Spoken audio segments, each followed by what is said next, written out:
tentang khusyuk, khususnya khusyuk di dalam salat ya, diterangkan artinya oleh para ulama, huwa iqbalul muslim 'ala shalah biqalbihi mustahdhiran 'azamatallahi ta'ala mutadabbiran fi ma'ani ayatil Qur'an wa mutafakkiran fi jami'il aqwal wal af'al al-mashru'ah fi shalah ma'al muhafadhah 'ala syurutis shalah wa arkaniha wa sunaniha. Jadi khusyuk dalam salat artinya seorang muslim menghadap kepada Allah dengan sepenuh hatinya, merenungi keagungan Allah Ta'ala ya, meresapi keagungan Allah, kebesaran Allah Ta'ala, dan mentadaburi makna ayat-ayat Quran yang dia baca, dan mentafakuri semua perkataan dan perbuatan yang dilakukan di dalam salatnya, seperti ruku, sujud, subhan rabbiyal a'la, subhan rabbiyal azim, mentafakuri makna dari zikir-zikir yang dia baca dan gerakan-gerakan salat yang dilakukan, disertai dengan menjaga rukun-rukun salat dan sunnah-sunnahnya ya.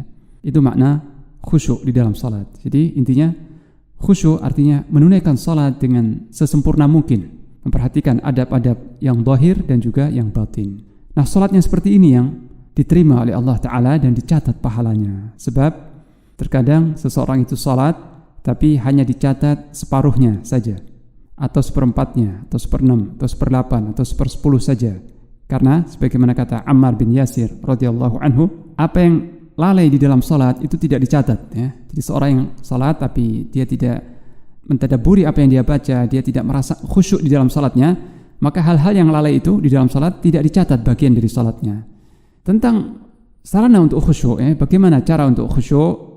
Para ulama menyebutkan beberapa sarana ya, beberapa cara untuk seorang itu dapat khusyuk di dalam salat. Yang pertama adalah berdoa kepada Allah, mohon kepada Allah supaya dikaruniai salat yang khusyuk. Kemudian yang kedua, mengetahui bahwa salat ini adalah amal yang pertama kali nanti dihisab pada hari kiamat kelak, sebagaimana disebutkan dalam beberapa hadis yang sahih. Jadi amal yang pertama dihisab dari seorang hamba pada hari kiamat adalah salat. Jika salatnya itu baik, soluhat, salatnya itu bagus, baik, maka dia beruntung dan meraih pahala. Aflaha wa anjah, dia beruntung dan salatnya berhasil, jadi dia meraih pahala salatnya. Wa in fasadat faqad khaba wa khasir, jika salatnya buruk maka dia rugi karena tidak mendapat pahala, dia kecewa dan rugi karena tidak selamat dari azab. Jadi karena salat ini yang pertama kali dihisab dari amal seseorang pada hari kiamat dan ibadah yang paling menentukan ya, maka ini akan mendorong seseorang untuk berusaha sekhusyuk mungkin di dalam salatnya. Kemudian juga cara yang kedua adalah memandang tempat sujud. Jadi pandangan mata tidak beralih ya, tidak bergeser dari tempat sujud. Terus memandang ke tempat sujud. Jadi tidak melihat ke depan, ke kanan, ke kiri ya, melirik ke kanan, ke kiri, melihat, memperhatikan karpet atau sajadah, tidak. Selalu mengarah ke tempat sujud. Jadi menundukkan kepala, mengarahkan pandangan ke tempat sujud dan bersedekap, meletakkan tangan kanan di atas tangan kiri dan diletakkan di dada ya. Nah, tentang hikmah bersedekap ini diterangkan oleh Imam Ahmad, ini adalah sifat seorang yang menghinakan dirinya di hadapan yang mulia, maka dia berdiri dengan cara seperti itu, bersedekap ya. Jadi menundukkan kepala, bersedekap dan tenang, diam. Ini sikap seorang yang merendahkan diri di hadapan Allah Subhanahu wa taala ya. Kemudian tentang meletakkan telapak tangan kanan di atas telapak tangan kiri dan diletakkan di dada, Al-Hafidz Ibnu Hajar menyebutkan suatu hikmah yang unik ya. Dia berkata bahwa niat itu tempatnya di hati ya. Niat, ikhlas, khusyuk itu semua tempatnya di hati.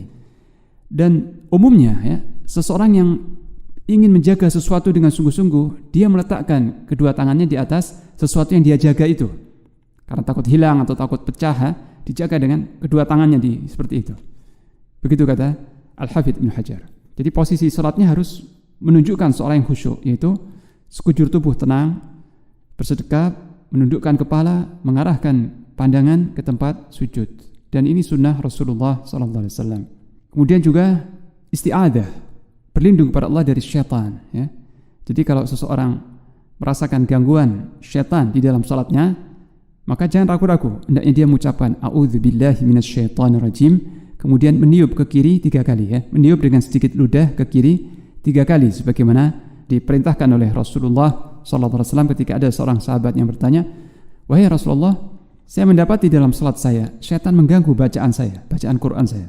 Maka beliau bersabda, "Jika engkau mendapati seperti itu, maka ta'awudlah berlindunglah kepada Allah dari syaitan dan meniuplah ke kiri 3 kali. Ya.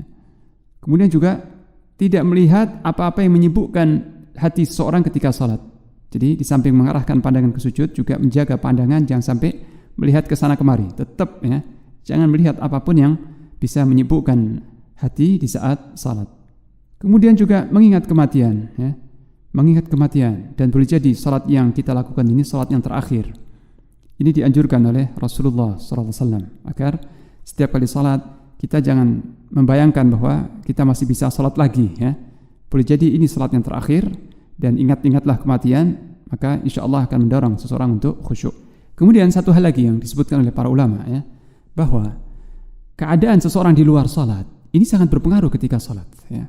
Jadi seorang yang ingin ketika salat khusyuk, ketika salatnya khusyuk, maka di luar salat dia harus menjaga lidahnya dari mengucapkan kata-kata yang sembarangan, menahan pandangannya dari melihat hal-hal yang tidak diridhai Allah Ta'ala, dan menjaga telinganya dari mendengar hal-hal yang mungkar, serta menjaga hatinya dari lintasan-lintasan yang maksiat.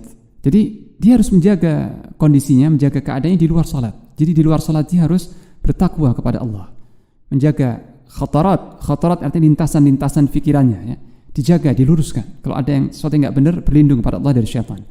Kemudian menjaga lahadzat, pandangan matanya, jangan mandang sembarangan. Kemudian juga menjaga al-lafadzat, ucapan-ucapannya, ya. Ucapan-ucapannya juga dijaga, perkataannya.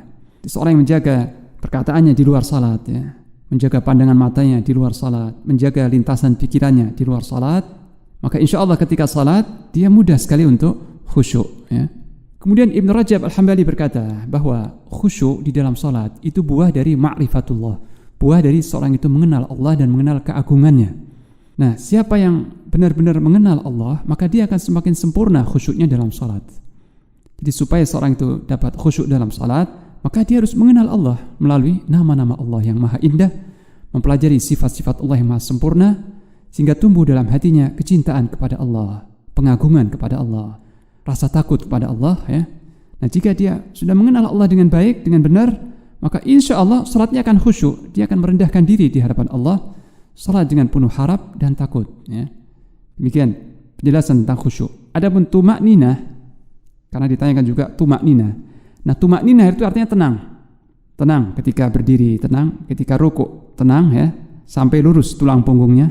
Ketika sujud juga tenang, tulang-tulang itu persendiannya tenang dan lurus tulang punggungnya ketika rukuk dan ketika sujud. Jadi tidak buru-buru. Tumakninah itu artinya tidak tergesa-gesa. Jadi rukuk dengan tenang, i'tidal dengan tenang, lurus punggungnya, sujud dengan tenang, lurus tulang punggungnya dan tenang, tidak bergerak-gerak, ya, ketika rukuk, ketika sujud dan sebagainya. Mudah-mudahan Allah membantu kita semua untuk khusyuk dan tumakninah dalam salat-salat kita. Demikian, wallahu a'lam.